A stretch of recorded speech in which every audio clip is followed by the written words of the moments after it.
l'affaire donc en audience, et c'est à l'audience que j'ai demandé, j'ai dit au juge que je radiais purement, simplement la procédure.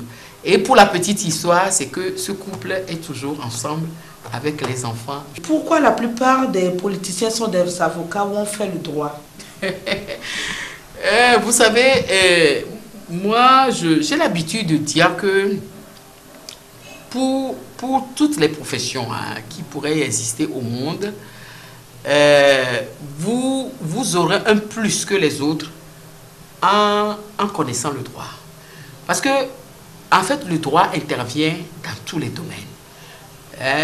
C'est pour cela qu'il y a le droit foncier, il y a le droit commercial, il y a le droit constitutionnel, ainsi de suite. Le droit se retrouve dans tous les domaines.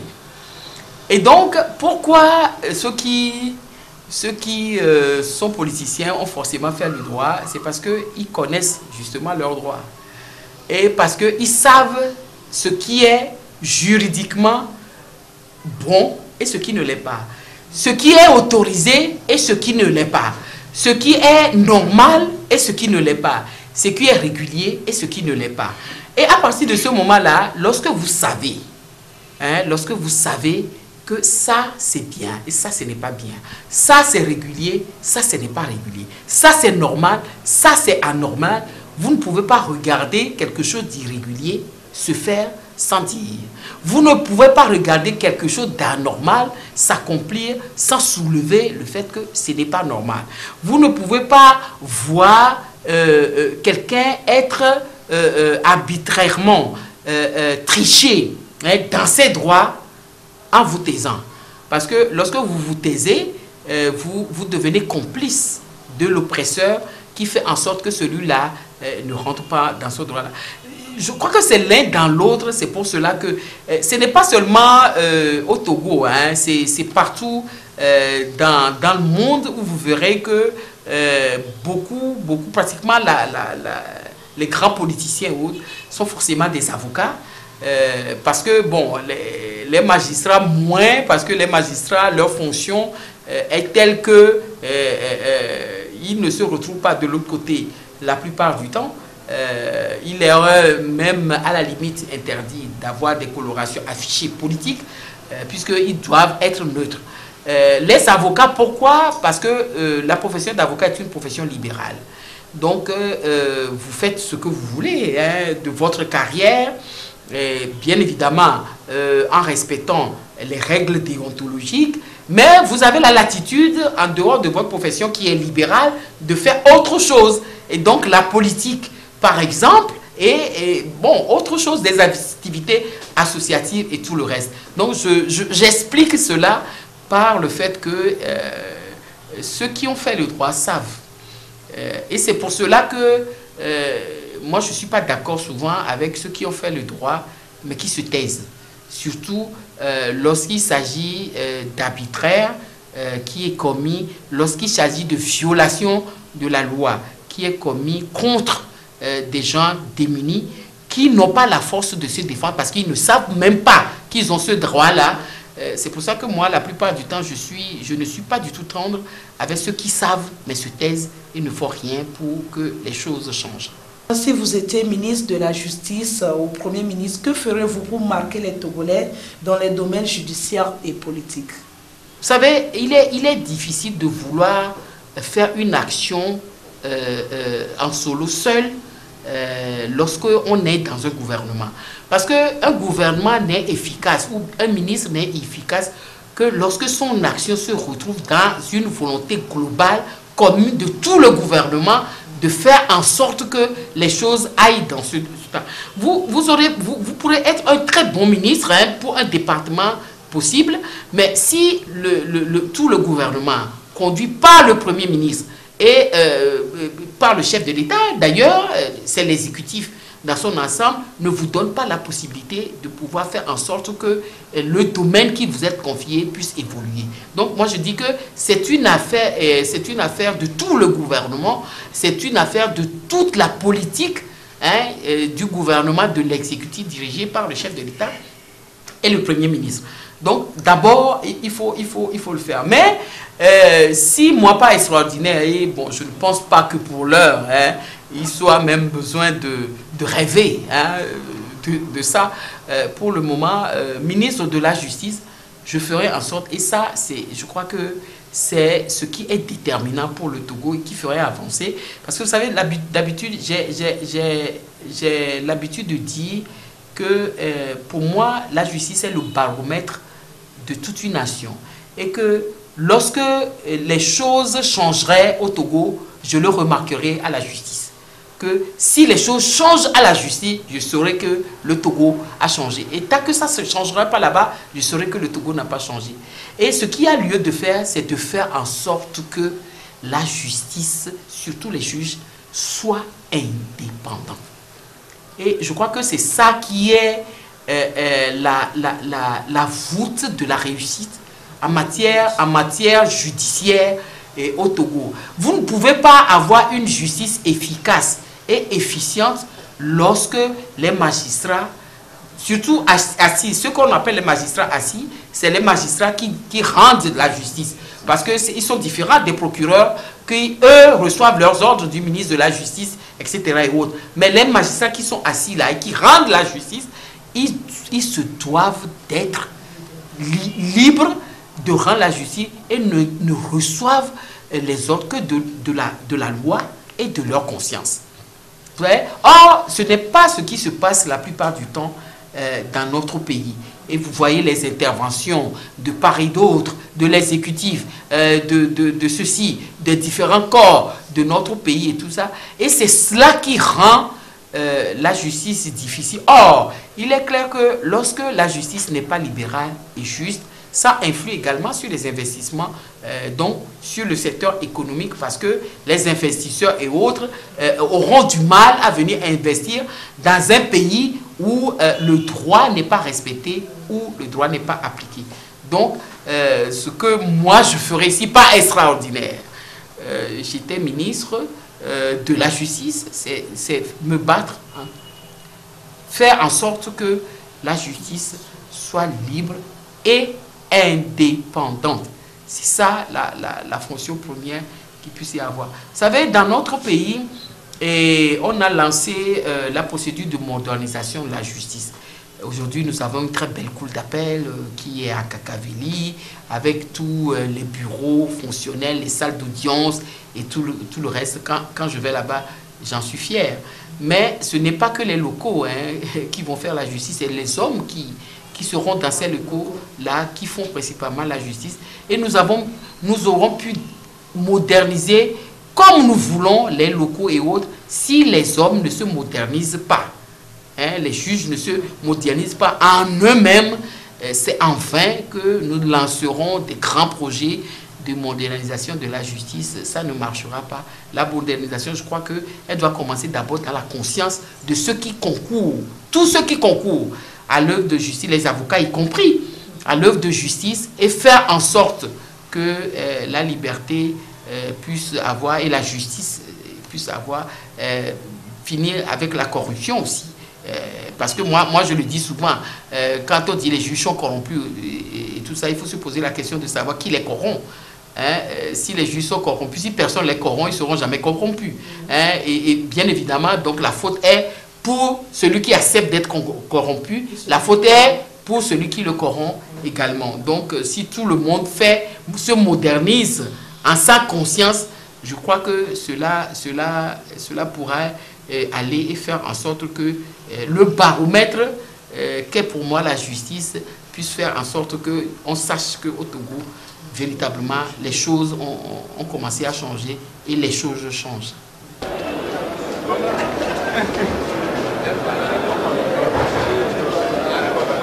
Madame Maringavi Isaac Manabi est née le 3 septembre 1961 à Palimé.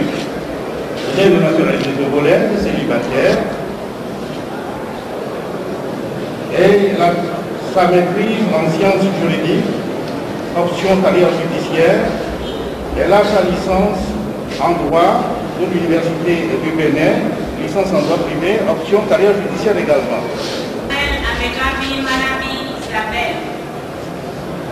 Je le jure.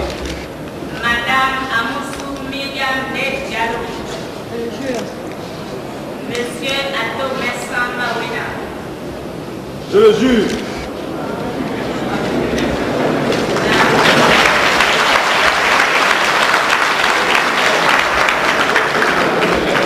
Vous renvoyez à l'exercice de votre barreau, du moins de votre stage. Elle vous félicite, vous souhaite la bienvenue et souhaite auprès de vous une franche et loyale collaboration pour la bonne marche de la justice togolaise. La Cour vous remercie. L'audience est suspendue.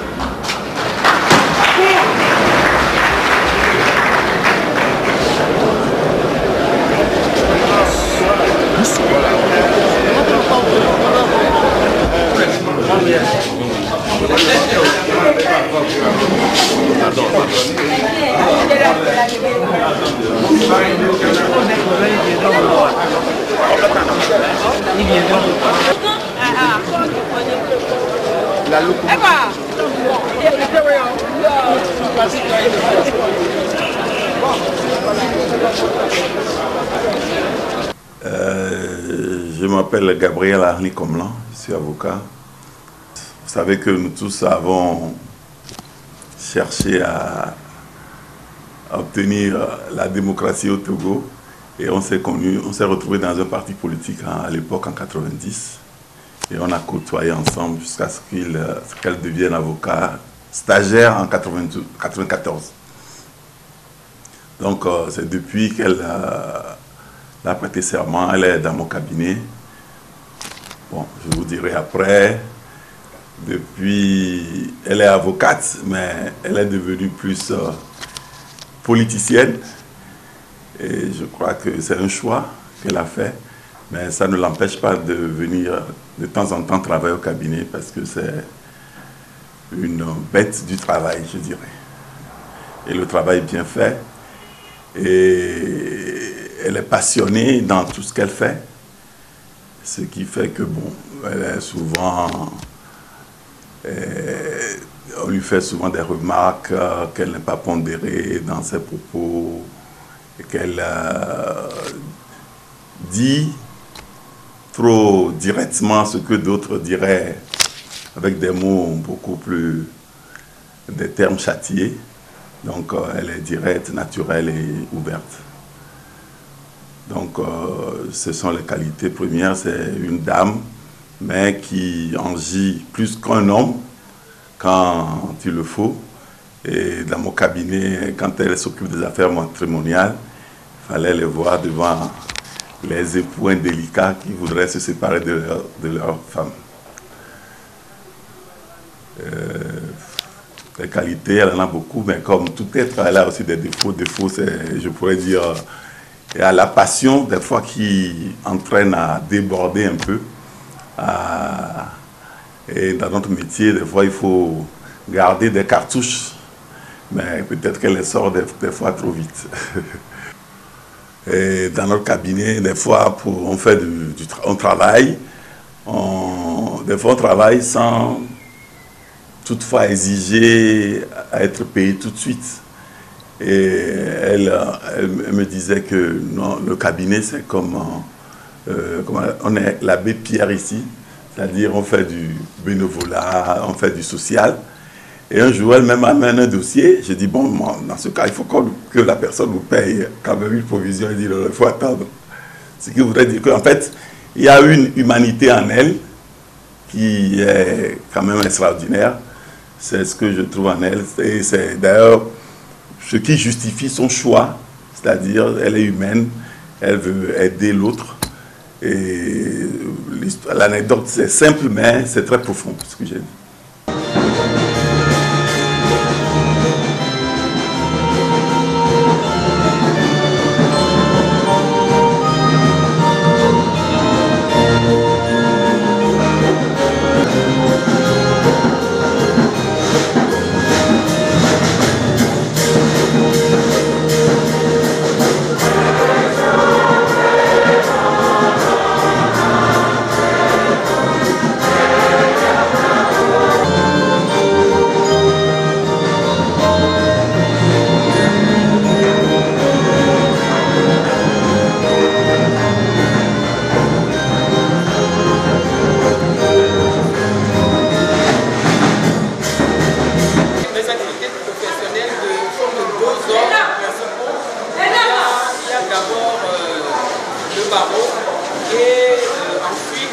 politique, notamment l'Assemblée nationale. Et vous savez que c'est des domaines très très difficiles et très prenants également.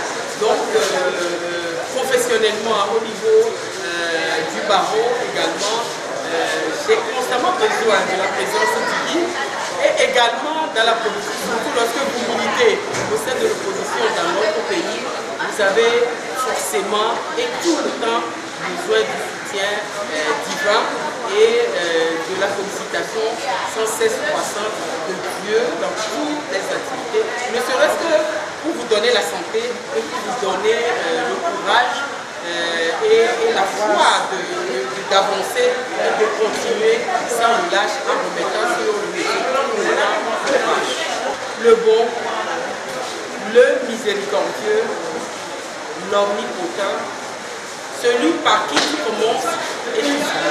Au sein de notre église, dans la paroisse, ici aussi, je suis la présidente de la sous-commission appel du fonds et recherche de financement, puisque nous avons un grand chantier aujourd'hui au sein de notre paroisse, qui contrairement aux autres paroisses de notre église, ne dispose pas de temps. Nous célébrons dans la salle d'études du collège protestant, des élèves du collège protestant, et donc depuis 2 ans, avec notre pasteur Adal Kojo Abel, nous avons mis sur le chantier la construction d'un nouveau temple pour la paroisse du collège protestant au point ouest. Et donc, je suis la présidente de la sous-commission appel de fonds. Et donc, c'est à cette commission que revient la charge de chercher les financements et les fonds qui nous permettront de continuer de construire cette paroisse. Nous l'avons commencé, nous sommes déjà pratiquement à la fin des grosses œuvres. Il nous reste aujourd'hui la finition et autres. Et donc, voilà à peu près la modeste contribution que j'apporte à l'éducation de notre Seigneur.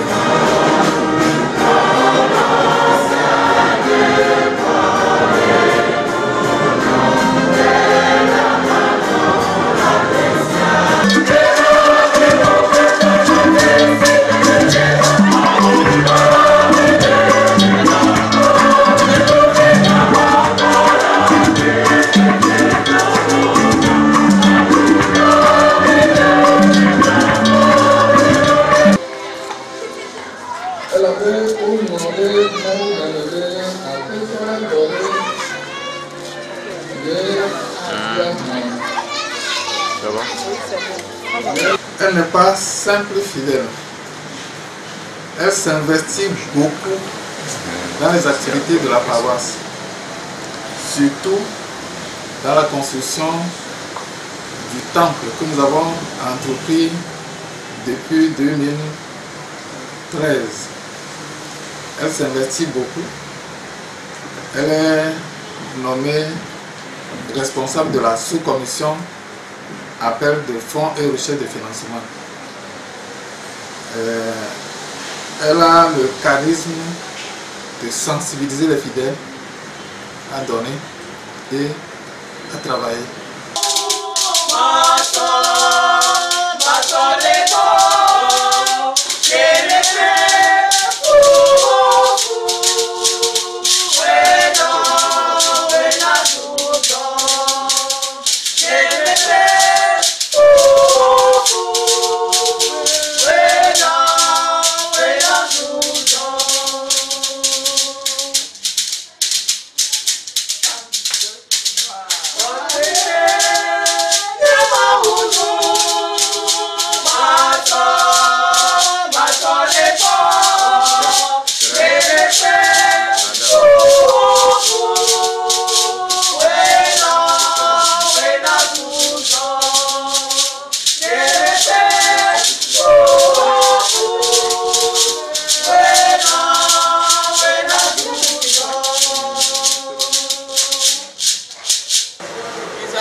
Ma belle-sœur, dans la mesure où ma soeur est une fille qu'elle a, elle a fait avec mon grand frère. Paix à son âme qui aujourd'hui n'est plus là. Et c'était la toute première fois que nous avons vraiment sympathisé en tant que famille, en tant que belle-sœur. Voilà. À part le fait qu'elle est toujours au chevet de tous ceux qui nous font appel, je dirais que ce qu'elle m'a donné de plus cher, c'est cet enfant, cette fille-là.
Avec vos multiples occupations, est-ce que vous avez du temps pour la famille? Comment vous organisez? Grande question. Bon, il faut comprendre que entre la vie professionnelle, la vie politique, l'église, c'est vrai qu'il y a lieu de se poser la question de savoir si j'arrive à concilier toutes ces activités-là avec la vie familiale. C'est vrai, je le reconnais que la vie familiale prend un coup sur toutes ces activités-là, mais je crois que c'est à ma famille qu'il faudrait peut-être poser la question, mais moi-même je suis consciente que la vie, mes activités professionnelles et politiques prennent le pas sur la vie de famille. Mais j'essaye autant que faire se peut d'intégrer dans toute cette panoplie d'activités-là aussi la vie familiale qui est très importante, puisque je suis mère de famille et mère célibataire en plus. Donc vous comprenez que j'ai la tâche paternelle et maternelle vis-à-vis de ma fille également. Je sais que je ne le fais pas aussi parfaitement que je l'aurais souhaité, mais avec l'aide de Dieu, j'essaie quand même de faire ce que je peux pour que la vie familiale ne souffre pas trop des activités professionnelles et politiques. N'avez-vous pas l'impression de sacrifier votre vie familiale au détriment de vos activités politiques et professionnelles? Oui, c'est ce que j'ai dit tout à l'heure. Vous savez, vous ne pouvez pas être avocate et être politicienne, députée à l'Assemblée nationale et concilier équitablement toutes ces activités-là avec la vie familiale. C'est vrai, je le reconnais, puisque je ne suis pas souvent là. Comme l'aurait souhaité une bonne mère, une très bonne mère de famille, mais j'essaie quand même d'être là, surtout pour les moments très importants dans la vie de ma famille. Bon, ce n'est pas tout à fait ce que j'aurais souhaité le faire, mais savez-vous, la vie politique aussi et professionnelle est très importante, parce que c'est de là que je tire, je dirais, en ce qui concerne la vie professionnelle, la scientifique morale pour pouvoir supporter la famille, tant financièrement que matériellement, les charges familiales que j'ai. Et également la vie politique aussi est très importante, parce qu'il s'agit de se battre pour le bien-être de toute la population togolaise, qui est une famille pour moi aussi, parce que vous ne pouvez pas choisir de faire la politique sans penser aux autres et ne penser qu'à votre famille intéressée. mais ça aussi, je dis, ça fait partie de la vie de famille sur le plan général. Si tout le monde est heureux, bon, forcément que moi aussi, je le serai, et ma famille également. Donc la vie politique aussi est très importante dans la vie de celle qui a choisi de se battre. C'est difficile de faire tout cela lorsqu'on est une femme. Mais comme je le dis toujours, j'y arrive avec l'aide de Dieu.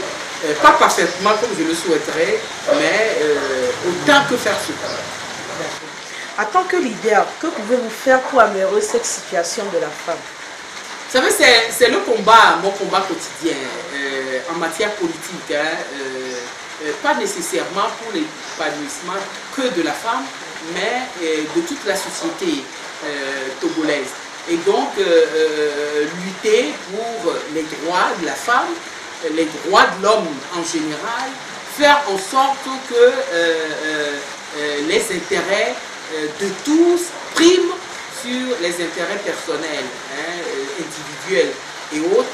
Et c'est le combat de tous les jours que je mène en apportant ma modeste contribution pour que les choses s'améliorent et que notre pays soit véritablement un havre de paix où il fait bon vivre, où pour le miel et le lait, pour que tous les Togolais se sentent vraiment en paix. Donc c'est pour cela peut-être que j'ai fait le choix d'abord d'embrasser une profession qui est une profession destinée à s'occuper essentiellement des autres. Vous savez, lorsque vous êtes avocat, vous défendez les intérêts des autres, vous défendez les intérêts des veuves et des orphelins d'abord, et ensuite les intérêts de tout le monde pour que la vie soit plus facile. Elle est assez difficile en elle-même, elle soit plus facile pour tout le monde et que les choses aillent pour le meilleur. Nous n'atteindrons forcément pas l'idéal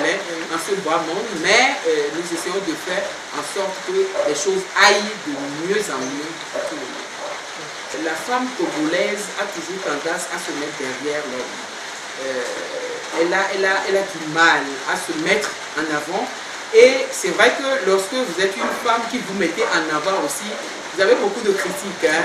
Bon, on vous traite de garçon manqué, d'homme manqué, on vous appelle Margaret Thatcher, on vous appelle la dame de fer, etc. C'est des qualificatifs qui sont donnés parce que les gens ne conçoivent pas en eux-mêmes qu'une femme puisse prendre le devant, que ce soit dans une lutte, que ce soit dans la vie de tous les jours et autres. Alors le conseil que moi je donne la plupart du temps, et ce qui va avec ce que j'ai dit tout à l'heure sur le fait qu'il est conseillé, il est mieux pour la femme de prendre elle-même sa destinée en main, c'est de faire en sorte que, vous savez, dans la Bible, il est dit que Dieu a créé l'homme et la femme pour que les deux soient complémentaires. Je ne crois pas qu'il est écrit dans la Bible que la femme doit être derrière l'homme, etc. Non, je crois que Dieu nous a créés égaux en dignité et en droit. Et donc, j'exhorte, les conseils que je donne la plupart du temps, c'est de faire en sorte pour les femmes de s'affirmer. Et lorsque vous avez reçu un talent de Dieu, il faut mener ce talent-là en étant devant et en faisant